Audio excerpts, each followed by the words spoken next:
கதை நயனம் நேயர்களுக்கு வணக்கம். இது அமரர் கல்கியின் பார்த்திபன் கனவு பாகம் 3 10ஆம் அத்தியாயம் காட்டாற்று வெள்ளம். போன அத்தியாயத்தில் நம்ம பார்த்த சில விஷயங்கள் ரொம்ப விசித்திரமாக இருந்திருக்கலாம், சிலருக்கு புரியாமலும் இருந்திருக்கலாம். நரபலியாவது மண்டையோடாவது இது என்ன அபத்தமான விஷயம் அப்படின்னு தோன்றி இருக்கலாம். ஆனால் தமிழகத்தோட அந்த காலத்து சரித்திரத்தை ஆராய்ந்து பார்க்கும்பொழுது மகேந்திர பல்லவர் காலத்திலும் நரசிம்ம சக்கரவர்த்தி காலத்திலும் தமிழ்நாட்டில் வைஷ்ணவமும் சைவமும் ரொம்பவே தழைத்து வளர்ந்தது. இந்த 2 சமயங்களும் அன்பையும் ஜீவகாருண்யத்தையும் அடிப்படையாக கொண்டது.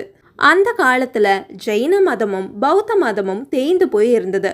அந்த மதங்களில் இருந்த சில நல்ல விஷயங்களை சைவ வைஷ்ணவ மதங்களால் ஏற்கப்பட்டது. ஒருபுறம் இப்படிப்பட்ட அன்பால ஆன மதங்கள் பெரும்பாலான ஜனங்களிடையே பரவி வந்தது.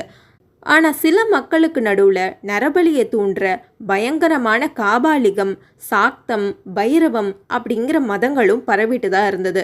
இந்த மதங்களை ஆரம்பித்தவங்க ரொம்பவே மூடபக்தியை வளர்த்தவங்க தான். மூடபக்தி காரணமாக அவங்க காளி கோயில்லையும் துர்கை கோயில்லையும் தங்களோட தலையை தாங்களே வெட்டி எறிவாங்க. இப்படி தங்களை தாங்களே பலி கொடுக்கறதால அடுத்த ஜென்மத்தில் மகத்தான பலன்களை அடையலாம் அப்படின்னு அவங்க நம்பினாங்க. இந்த மாதிரியான நம்பிக்கைகளை வளர்க்க பூசாரிகளும் இருந்தாங்க.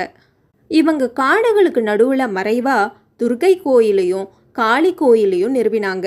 மகேந்திர பல்லவர் காலகட்டத்தில் வடக்கே வாதாபியிலிருந்து புலிகேசி தமிழகத்தின் மேலே படையெடுத்து வந்த போதுதான் தமிழ்நாட்டுக்குள்ள இந்த பயங்கரமான மதங்களும் உள்ள வந்தது. படையெடுப்பின் பொழுது காஞ்சியில் பெரிய பஞ்சம் நிலவுச்சு. அந்த பஞ்சத்தில் தான் இந்த மதங்கள் மக்களிடையே பரவவும் ஆரம்பிச்சது. இந்த மூட நம்பிக்கையெல்லாம் ஒழிக்க நரசிம்ம சக்கரவர்த்தி ரொம்பவே பாடுபட்டாரு. இவங்களுக்கெல்லாம் தண்டனை கொடுத்தும் ஒரு பிரயோஜனமும் இல்லை அப்படின்னு தெரிஞ்ச சக்கரவர்த்தி தன்னுடைய மகன்கிட்ட ராஜ்யபாரம் எல்லாத்தையும் ஒப்படைச்சிட்டு மாறுவேடம் போட்டு மக்களோட மக்களாக உழவுவார். அப்போதான் எந்த இடங்களில் இந்த மதங்கள் எல்லாம் ரொம்ப பரவி இருக்கு, இங்கிருந்து இதெல்லாம் ஒழிக்க முடியும் அப்படிங்கிற விஷயம் அவருக்கு தெரிய வரும். இதனால தான் விக்ரமன் அன்னைக்கு ஆபத்தில் மாட்டிய பொழுது சக்கரவர்த்தி சரியான நேரத்தில் வந்து காப்பாத்தினாரு. ஆனால் இந்த எந்த விவரமும் தெரியாத விக்ரமன் தன்னை திருடர்கள் தான் தாக்கியதா நம்பிக்கிட்டு இருந்தான். அங்கிருந்து கிளம்பியதும் விக்ரமனுக்கு பல எண்ணங்கள் அவன் மனசில் ஓடிக்கிட்டே இருந்தது. அதில் முதன்மையானது தன்னோட தாயை பார்க்கணும் அப்படிங்கிறது தான். அவனோட மணக்கண் முன்னாடி அடிக்கடி ஒற்றர் தலைவர் தோன்றிக்கிட்டே இருந்தார். இவ்வளோ அறிவான ஒற்றர் தலைவர் தன்னுடைய ரகசியத்தை மட்டும் தெரிஞ்சுக்காமலேவா இருந்திருப்பாரு? ஒருவேளை சூழ்ச்சி செஞ்சு தன்னை வேணும்ட்டே ஏதாவது ஒரு இக்கட்டான சூழ்நிலையில் மாட்டி விட்டுட்டாரா அப்படின்னும் பயந்தான். அதுக்கப்புறம் அவர் சொன்ன நரசிம்ம சக்கரவர்த்தியோடைய இளைய பிராயத்து கதைகள் எல்லாம் அவனுக்கு நினைவு வந்துக்கிட்டே இருந்தது. சிற்பியோட வீடு, சிவகாமி ஆடிய நடனம், அதை பார்த்து அவங்க அப்பா செதுக்கிய சிலை, இந்த மாதிரி எல்லாமே அவன் மனக்கண் முன்னாடி தோன்றிக்கிட்டே இருந்தது. இது எல்லாத்துக்கும் நடுவில் அன்னைக்கு பல்லக்கில் இருந்தபடி தன்னை விழுங்குற மாதிரி கண்களை வச்சு பார்த்துக்கிட்டு இருந்தாலே அந்த பெண், அவள் யாரா இருக்கும் அப்படிங்கிறதும் தோணுச்சு. எவ்வளோ அழகான முகம்! அவன் மனசில் வஞ்சம் இருக்க முடியுமா என்ன? ஒரு நாளும் இருக்காது. ஆனால் அவள் யாரு? சக்கரவர்த்தியோட மகளா இல்லை தோழி பெண்ணா? இப்படி பல கேள்விகள் அவனுக்கு தோணுச்சு. இருட்டுறதுக்குள்ள பக்கத்தில் இருக்க ஏதாவது ஒரு கிராமத்தில் தங்கணும் அப்படின்னு நினச்சிக்கிட்டே போனான். ஆனால் சூரியன் அஸ்தமிக்கிறதுக்குள்ளேயே அங்கே ஒரு பெரிய தடங்கள் வந்துடுச்சு. திடீர்னு வானம் கருத்துடுச்சு. கருமேகங்கள் எல்லாம் சூழ்ந்து குளிர் காத்தும் வீசுச்சு. தூரத்தில் மழை பெய்யறதும் தெரிஞ்சுது.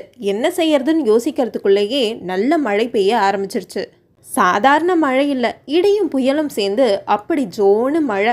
நல்லா நனைஞ்சு போன விக்ரமன் அங்கேருந்த மரத்தடியில் கொஞ்ச நேரம் ஒதுங்கி பார்த்தான். மழை நின்னா கிளம்பலாம் அப்படின்னு பொறுத்து பார்த்தாலும் மழை நிற்கிற மாதிரி தெரியல. இதுக்கு மேலே காத்திருந்தா வேலைக்காகாது. பக்கத்தில் இருக்க ஏதாவது ஒரு கோயிலோ மண்டபத்திலையோ போய் தஞ்சம் புகணும் அப்படின்னு அவன் நினச்சி குதிரை மேலே ஏறி கிளம்பினான். கொஞ்ச தூரத்துக்கெல்லாம் காட்டாறு குறுக்க வந்தது. போகிற தண்ணியை பார்த்தா தண்ணியோட அளவு முழங்கால் அளவு இருக்கும் அப்படின்னு தோணுச்சு. ஆற்றுல வெள்ளமும் மலமலன்னு பெருகிக்கிட்டே போச்சு. எப்படியாவது சீக்கிரம் கடந்துடணும் அப்படின்னு குதிரையோட விக்ரமன் இறங்கினான். கொஞ்ச தூரம் போனதும் தண்ணியோட வேகம் அதிகரிக்க ஆரம்பிச்சது. குதிரை தண்ணியோட வேகத்துக்கு இழுத்துட்டு போகிற மாதிரி இருந்தது. இதுக்கு மேலே தொடர்ந்து போகலாமா இல்லை திரும்பிடலாமா அப்படின்னு யோசிக்கிறதுக்குள்ளேயே குதிரை மிதக்கிற நிலைக்கு வந்துடுச்சு. இதுக்கு மேலே இப்படியே போனால் குதிரைக்கும் ஆபத்து தான் அப்படின்னு யோசிச்ச விக்ரமன் தண்ணீரில் அப்படியே பாய்ஞ்சு குதிச்சான். அதுக்கப்புறம் அங்கே என்ன நடந்தது இதெல்லாம் தெரிஞ்சுக்க என்னோட சேனலை சப்ஸ்கிரைப் பண்ணுங்கள்.